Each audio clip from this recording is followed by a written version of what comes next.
স্নিগ্ধ সকাল। আর এই সুন্দর সকালে চলুন আজ ঘুরে আসি সুন্দর একটা ছোট্ট গ্রাম থেকে। স্বপ্নের মতো একটা গ্রাম, যার প্রতিটি কোণায় জড়িয়ে আছে সৌন্দর্য আর ইতিহাস। গ্রামটি এই মনোরম লেকের পাড়েই অবস্থিত। চারিদিকে পাহাড়, আর এই পাহাড়ের আর লেকের মিলিত স্থান, সেই মিলিত স্থানে এই গ্রামটি অবস্থান। অস্ট্রেলিয়ার হালস্টাড শহর। সেখান থেকে আমরা বোটে করে আমাদের নির্দিষ্ট যে গ্রামটি, সেই গ্রামে যাব। আমাদের বোট চলতে শুরু করেছে। বোটের ভিতরে বসার খুব সুন্দর ব্যবস্থা আছে, কিন্তু খুব কম লোকেই বোটের ভিতরে বসে। সবাই আসলে উপরে ডেকে দাঁড়াতেই পছন্দ করে, কারণ ডেক থেকে পুরো সৌন্দর্যটা উপভোগ করা যায়।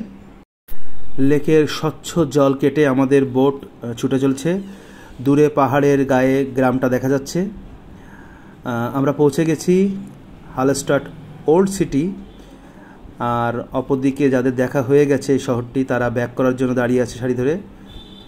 আমরা হালস্টাড ওল্ড সিটির মূল যে সিটি সেন্টার, সেদিকে এগিয়ে যাচ্ছি। চারিদিকে সুন্দর বাড়ি, একেবারে যেন ছবির মতো বাড়িগুলো পাহাড়ের খাঁজে ধাপে ধাপে গড়ে উঠেছে। এখানে বিভিন্ন ধরনের দোকান দেখতে পাওয়া যায়। এটা আমরা মূলত একটা লবণের দোকানে এসেছি। এখানে বিভিন্ন ধরনের লবণ বিভিন্ন কাজে ব্যবহৃত হয়। সেই লবণগুলো এখানে সাজানো আছে। এই গ্রামেই রয়েছে পৃথিবীর অন্যতম প্রাচীন লবণ খনি, যেটি প্রায় ৭,০০০ বছরের পুরানো। এখানে লবণ ছাড়াও বিভিন্ন ধরনের হাতের কাজের শোপিস, বিভিন্ন হস্তশিল্প, রেস্টুরেন্ট, স্মৃতিস্মারকের দোকান রয়েছে। এটা মূলত লবণের চকলেট। এখানে আরও দেখা যাচ্ছে হাতের কাজের ময়ূর, মোরগ সহ বিভিন্ন শোপিস সাজানো আছে।